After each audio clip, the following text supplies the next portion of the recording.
Questo servizio è offerto da Coop Services, risorse umane e soluzioni per il territorio. Invitata dal sindaco Gastone Fantato, domenica 22 maggio, Anna Rosa Racca, milanese e presidente nazionale di Federfarma, è stata a Badia Polesine per una visita di cortesia. Il tutto nel nome di Eugenio Balzan, al quale il comune ha intitolato nei mesi scorsi il teatro sociale.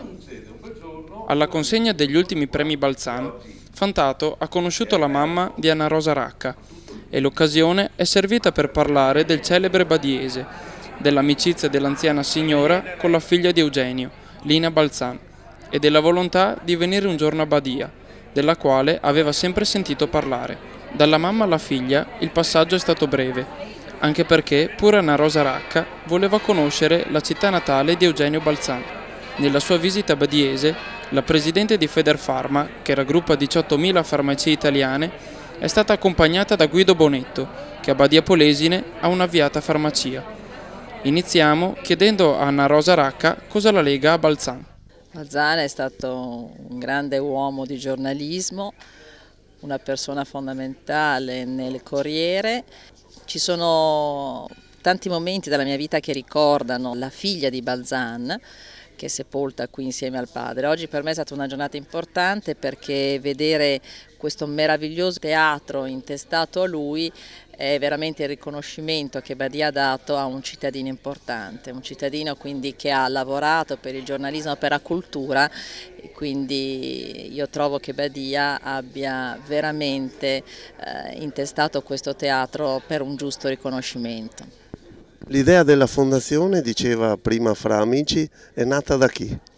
L'idea della fondazione è nata dalla figlia, quando già malata e senza eredi aveva deciso di dare questo lascito alla Fondazione Balzan, una fondazione che ogni anno dà dei premi importantissimi, analoghi al premio Nobel, a 4 scienziati nel campo delle scienze ma della cultura.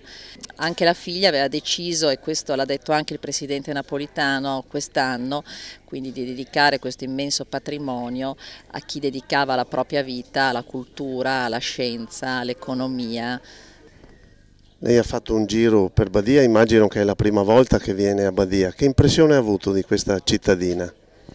Io ho la responsabilità e l'onore di guidare le farmacie italiane.